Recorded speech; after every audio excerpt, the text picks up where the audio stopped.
Assalamualaikum warahmatullahi wabarakatuh. Selamat pagi, salam sejahtera bagi kita semua. Perkenalkan, nama saya Ujang Baruzaman SHMH dan sebagai dosen program studi ilmu hukum Universitas Nusa Putra. Dalam kesempatan kali ini, saya akan mempresentasikan pernyataan diri dosen dalam rangka unjuk kerja Tridharma Perguruan Tinggi. Saya bergabung di Universitas Nusa Putra pada tahun 2018. Background pendidikan saya menyelesaikan sarjana ataupun S1 di Universitas Islam Negeri Sunan Gunung Jati Bandung dengan konsentrasi hukum perdata dengan judul skripsi perlindungan hukum karya cipta lagu dari video parodi yang telah dikenal luas berdasarkan Undang-Undang Nomor 19 Tahun 2002 tentang hak cipta. Selanjutnya saya menyelesaikan studi saya Magister Ilmu Hukum di universitas yang sama, yaitu Universitas Islam Negeri Sunan Gunung Jati Bandung pada tahun 2017 dengan konsentrasi hukum perdata bisnis dengan tugas akhir saya yang berjudul perlindungan hukum terhadap usaha mikro kecil dan menengah dihubungkan dengan asas kesetaraan ekonomi dalam upaya mendorong ekonomi kerakyatan. Dalam kali ini saya akan menjelaskan ataupun akan mempresentasikan di bidang pengajaran, di mana saya mengambil mata kuliah hukum hak atas kekayaan intelektual. Alasan saya mengambil mata kuliah ini karena sesuai dengan penelitian saya pada tugas akhir skripsi tentang perlindungan hukum karya cipta lagu dari video parodi yang telah dikenal luas berdasarkan Undang-Undang Nomor 19 Tahun 2002 tentang hak cipta. Selain itu juga saya telah mengikuti beberapa pelatihan yang diselenggarakan oleh Direktorat Jenderal Hak Atas Kekayaan Intelektual Kementerian Hukum dan HAM Republik Indonesia. Karena pembelajaran semester atau RPS dengan dosen pemangku saya sendiri Ujang Baruzaman SHMH, pernyataan diri dosen dalam unjuk kerja Tridharma Perguruan Tinggi dalam bidang pengajaran. Identitas mata kuliah, nama mata kuliah hukum hak atas kekayaan intelektual, kode mata kuliah HK3130, jumlah SKS 2 SKS, semester ganjil atau semester 5, tahun akademik 2024-2025, dasar silabus kurikulum 2023. Mata kuliah ini memberikan pemahaman mendalam tentang konsep, prinsip, dan penerapan hukum hak atas kekayaan intelektual. Mahasiswa akan mempelajari berbagai jenis hak kekayaan intelektual yang dilindungi.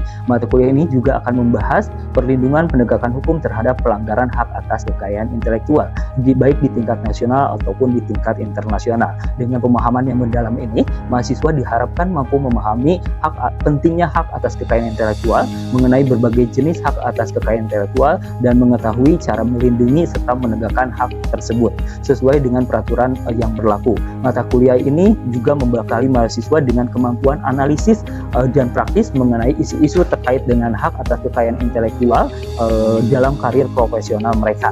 Student Center Learning dalam problem based learning yang berpadu dengan delivery interaction assessment digunakan pada perkuliahan ini. Metode pembelajaran yang digunakan dalam mata kuliah ini yang pertama itu ceramah dan tatap muka, ada diskusi kelompok, tutorial, e-learning, live discussion, discovery, dan registrasi. Itu merupakan metode pembelajaran yang akan digunakan dalam satu semester mata kuliah ini. Selanjutnya, pembelajaran mandiri. Pembelajaran mandiri setiap minggunya mahasiswa akan diberikan kuis berupa minimal 5 pertanyaan berupa pilihan ganda dan satu tugas diskusi. Selanjutnya, capaian pembelajaran. Capaian pembelajaran yang diharapkan pada mata kuliah ini yang pertama itu mahasiswa mampu memahami dasar-dasar hak atas kekayaan intelektual. Yang kedua, mahasiswa mampu menganalisis regulasi dan kebijakan hak atas kekayaan intelektual. Yang ketiga, mahasiswa mampu mengaplikasikan prinsip-prinsip haki dalam kasus nyata. Dan yang terakhir, mahasiswa mampu mengembangkan strategi perlindungan dan pemanfaatan hak atas kekayaan intelektual. Selanjutnya, penilaian. Kriteria penilaian yang pertama ada UTS dengan persentase 25%, yang kedua ada UAS dengan persentase 25% sama, yang ketiga ada presentasi kelompok dengan persentase 20%, yang keempat ada tugas individu dengan persentase 15%, yang keenam ada absensi dengan persentase 15%, sehingga totalnya adalah 100%. Selanjutnya, kriteria penilaian. Untuk kriteria penilaian sendiri dengan angka 85,00 sampai dengan 100, maka mahasiswa akan mendapatkan nilai grade B atau poin 4. Selanjutnya dengan nilai 73,00 sampai 84,99, mahasiswa mendapatkan nilai grade B dengan nilai poin 3.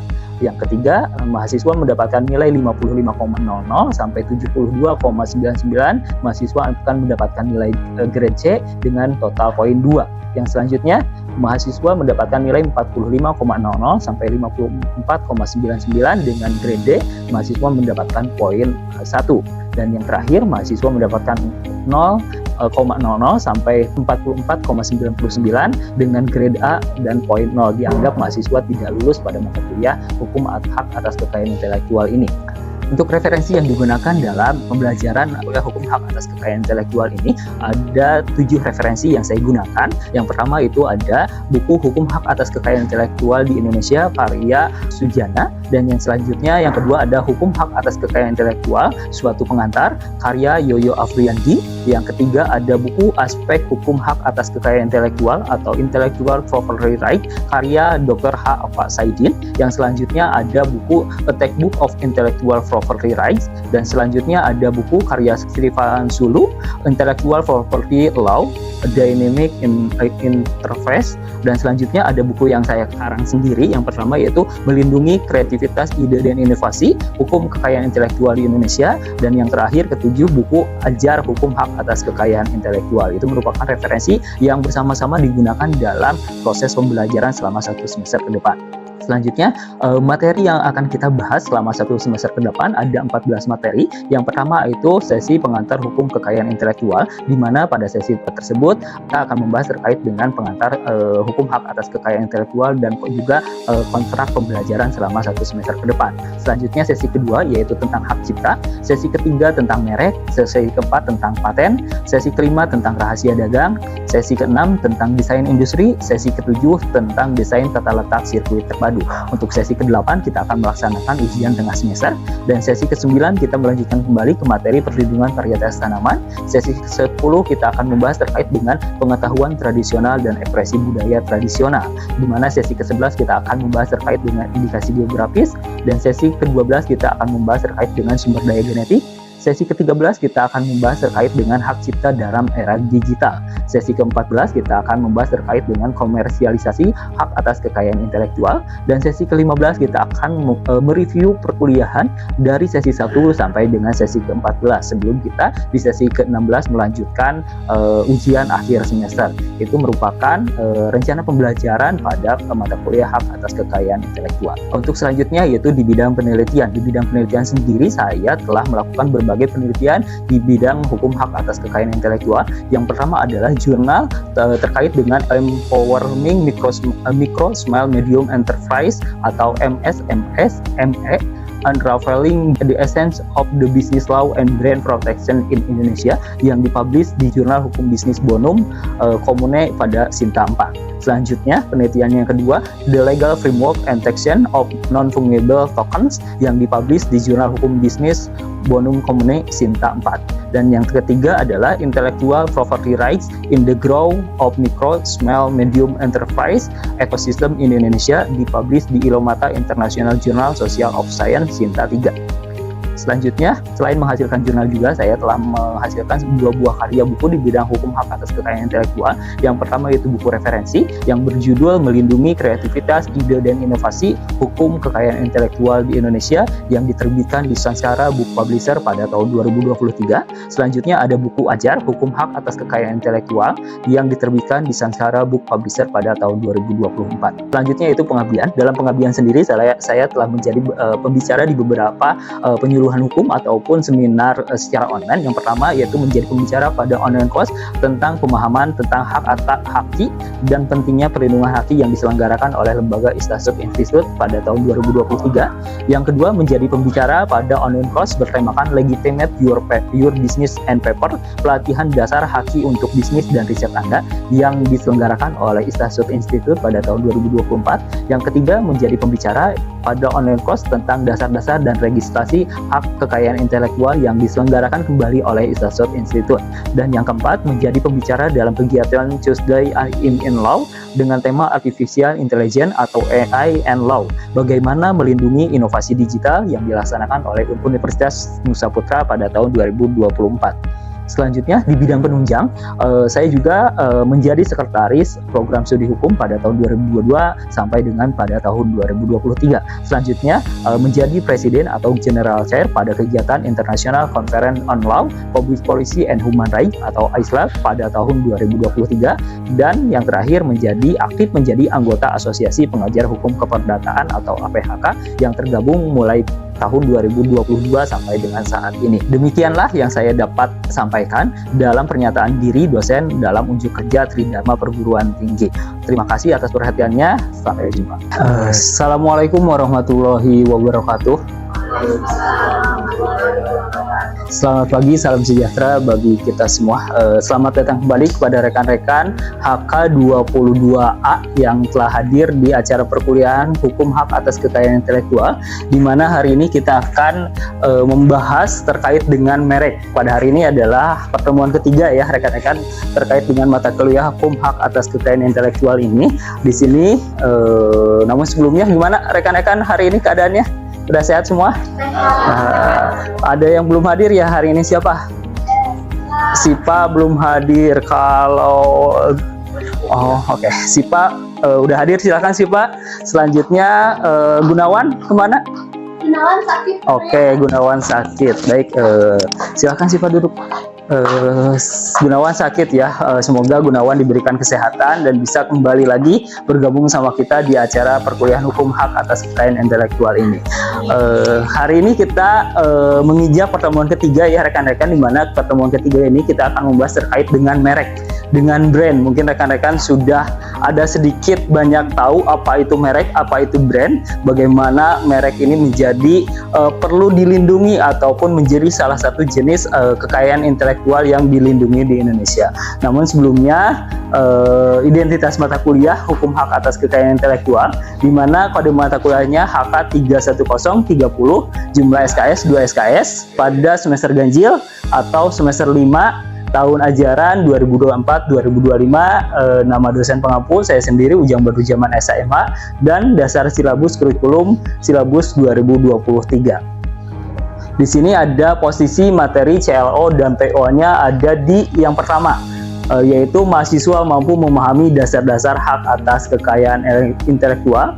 Capaian pembelajarannya ada di PO 3 dan level taksonomi belumnya ada di C2. Nah, ini merupakan capaian ataupun CLO PO pada mata kuliah Hukum Hak Atas Kekayaan Intelektual pada materi ketiga ini. Selanjutnya, satuan acara sesi pada kali ini kita akan membahas terkait dengan merek, di mana kemampuan akhir yang ingin dicapai pada sesi kali ini yaitu mahasiswa mampu memahami konsep dasar dan prinsip-prinsip umum hak atas kekayaan intelektual dan serta peran dan fungsi merek dagang dalam haki. Nah, ini lebih diperjelas bagaimana fungsi dan peran merek dalam hak atas kekayaan intelektual. Selanjutnya, mahasiswa dapat menjelaskan definisi dan fungsi merek dagang dalam konteks perlindungan hukum. Bagaimana hukum bisa melindungi hak atas kekayaan intelektual dengan jenis merek ini. Metode pembelajaran ada e-learning, kegiatan awal pengalaman belajar mandiri, melakukan konten lecture note, video, PowerPoint, kegiatan akhir evaluasi melalui kuis dan tugas diskusi, serta melakukan feedback dan penilaian terhadap tugas dan kuis yang akan saya berikan di URL Edlink seperti itu ya rekan-rekan. Oke, sebelum kita lanjut ke materi ini, ke sesi 3, kita ulas terlebih dahulu pertemuan kedua. Kemarin kita membahas bagaimana jangka perlindungan hak cipta ya rekan-rekan. Ada yang masih ingat? Kemarin jangka perlindungan hak cipta, mungkin siapa ada relawan yang ingin berbagi berbagi ingatannya dengan kita.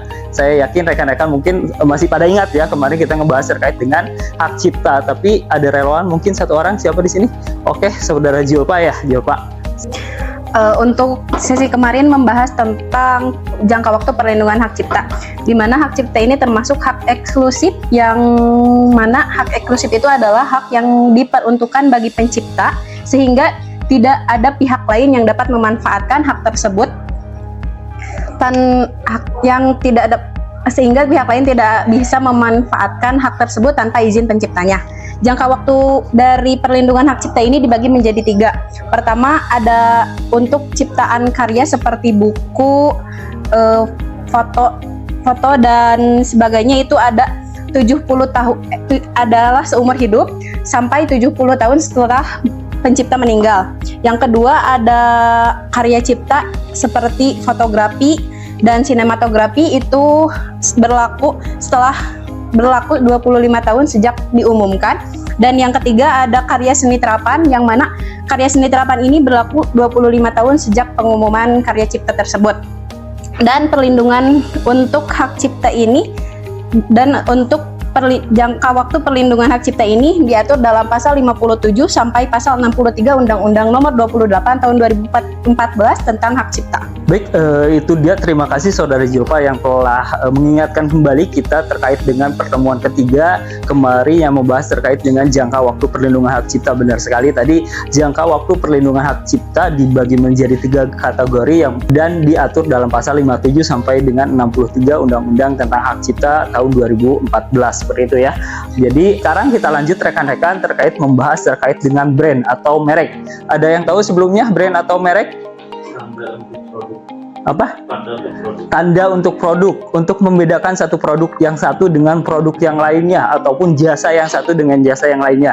Terima kasih Saudara Ripan ya. Dari definisi sendiri, merek atau brand, apa itu merek? Merek adalah sebuah tanda yang membedakan suatu produk atau barang atau jasa. Jadi suatu tanda pembeda. Bagaimana kita tahu bahwa produk itu banyak sekali yang sama. Kita ambil contoh produk baju, banyak sekali baju yang sama, mungkin seragam SD atau seragam yang SMA. Mereka kan bajunya sama ya, putih atasnya, bawahnya merah ataupun bawahnya biru, bawahnya abu-abu. Tetapi bagaimana untuk membedakan bahwa itu adalah produk yang dikeluarkan oleh perusahaan A atau konveksi A dengan konveksi B? Nah, itu harus ada merek ataupun harus ada tandanya gitu, seperti itu.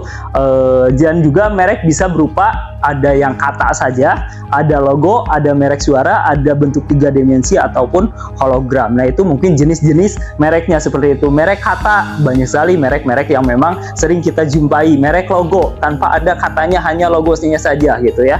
Terus merek suara gitu. Nah, itu mungkin beberapa jenis merek. Nah, merek sendiri di Indonesia perlindungannya diatur dalam Undang-Undang Nomor 20 Tahun 16 tentang merek dan indikasi geografis. Jadi merek ini sangat penting sekali gitu ya. Bukan hanya sebagai penanda antara barang yang satu dengan barang yang lainnya ataupun jasa yang satu dengan jasa yang lainnya, akan tetapi merek mencerminkan suatu kualitas dari apa yang diproduksi oleh suatu perusahaan ataupun jasa kita. Merek jasa, contohnya merek apa, jasa apa?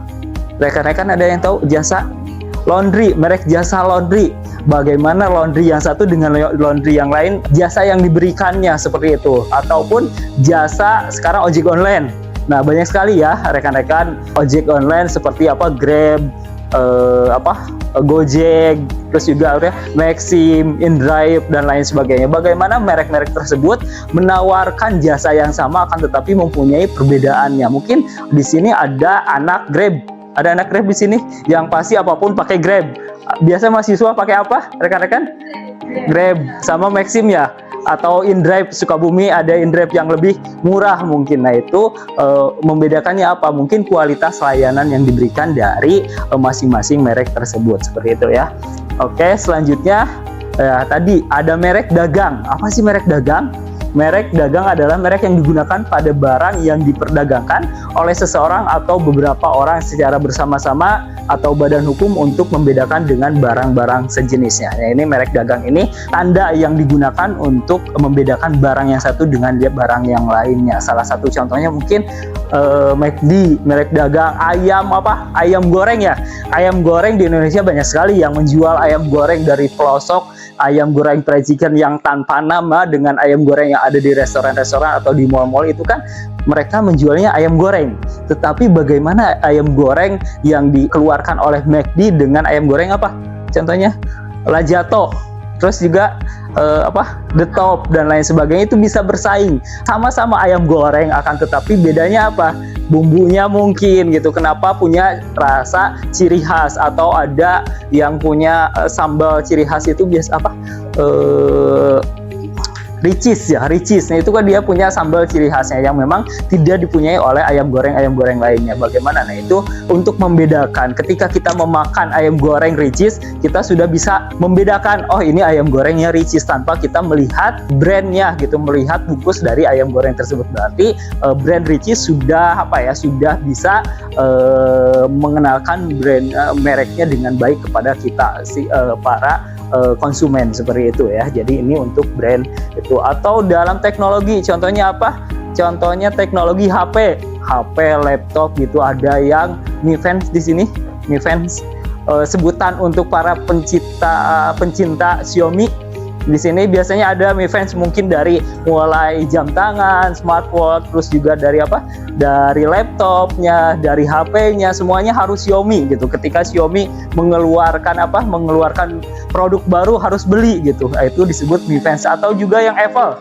Di sini kita tahu, kita tidak usah ragu dengan brand Apple ya, ketika sekarang Apple mengeluarkan sebuah produk baru gitu, banyak sekali jutaan manusia rela mengantri untuk mendapatkan produk, padahal tidak perkembangan produk sebelumnya dengan yang baru itu tidak signifikan gitu, baik dari baik dari teknologinya ataupun dari desainnya. Tetapi kenapa gitu orang-orang pada rela antri gitu, padahal kita tahu masih bagus nih HP-nya atau laptopnya, tetapi karena ada yang baru harus update gitu. Nah, itu juga kan berarti brand itu sudah berhasil memberikan mengambil kepercayaan masyarakat atas suatu produk yang dia keluarkan. Dari produk baju gitu, kadang ada orang-orang yang beli baju tuh harus dari brand itu. Ada gak di sini biasanya para cewek, kalau ada suatu brand mengeluarkan baju kerudung, biasanya Elzata, terus Rabani ya, dulu mah Rabani yang ini gitu. Mungkin sekarang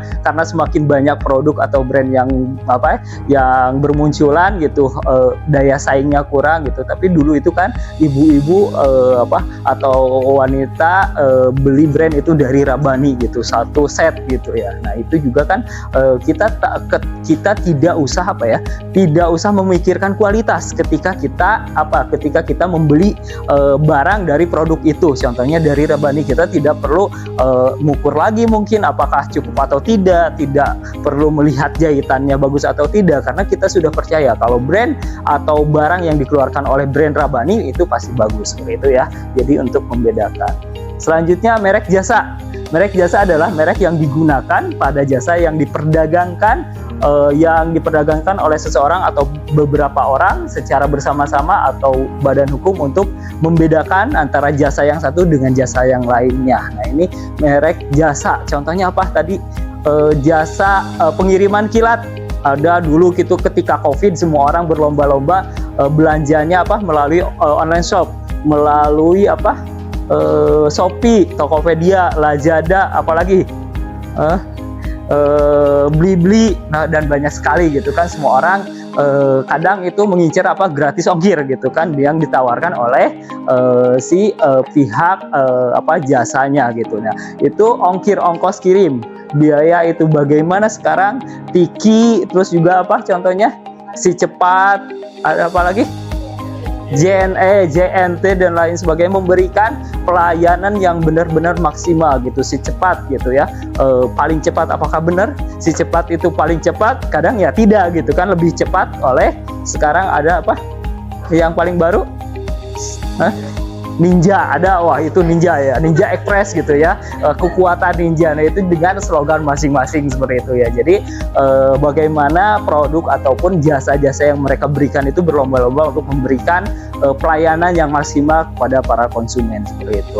Selanjutnya ada merek kolektif. Nah, ini merek kolektif adalah merek yang digunakan pada barang atau jasa dengan karakteristik yang sama dengan sifat dari umum dan mutu barang atau jasa pengawasannya yang diperdagangkan oleh beberapa orang. Nah, ini sifat kolektif ini biasanya dimiliki oleh UMKM. Jadi produk yang dihasilkan oleh kelompok. Jadi pemegang mereknya bukan perorangan atau bukan badan hukum berupa perusahaan, tetapi lebih ke UMKM. Ada yang ingin ditanyakan kembali? Mungkin ada yang belum jelas, belum saya sampaikan, silakan. Oke, Saudara Sipa ya. Baik Bapak, perkenalkan nama saya Syifa Masria, izin bertanya terkait pendaftaran merek, berapa lama sih proses untuk mendapatkan sertifikat dari Dirjen KI? Maksudnya gini Pak, kalau misalkan prosesnya itu lama, kenapa Dirjen KI itu tidak langsung membuat otomatis? Maksudnya kenapa kita sebagai pelaku usaha atau pelaku dagang yang ingin mendaftarkan merek, kenapa harus membutuhkan waktu yang lama? Baik, terima kasih Saudara Sipa atas pertanyaannya yang sangat luar biasa. Lama karena dalam prosesnya itu ada pengumuman terlebih dahulu apakah merek ini sudah ada sebelumnya atau belum gitu ya. Jadi nanti DJKI ketika sudah mendapatkan pendaftaran yang kita ajukan, mereka akan mengumumkan di sistem mereka gitu, apakah merek ini sudah ada atau belum, barang yang sejenis ataupun jasa yang sejenis. Makanya kenapa lama, terus kenapa tidak ada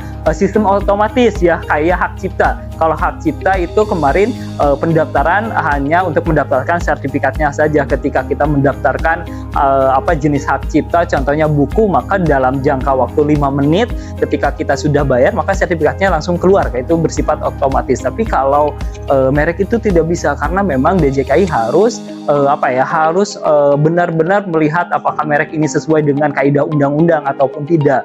Makanya tidak jarang merek yang kita daftarkan itu kadang ditolak. Saya ada kemarin sempat juga mendaftarkan dan itu ditolak. Ketika sudah ditolak gimana? Ya memang ada proses hukum yang bisa diajukan, namanya banding ke DJKI gitu, dengan segala bukti yang kita miliki. Akan tetapi ketika ditolak dan juga bandingnya ditolak, maka merek itu tidak terdaftar dan uangnya tidak bisa dikembalikan. Berapa sih pendaftaran untuk merek itu sendiri? Sebenarnya untuk merek ini memang cukup agak mahal ya untuk kalangan-kalangan kita. Contohnya satu merek itu untuk satu kelas itu untuk UMKM itu 500.000 dan untuk umum itu 1.800.000.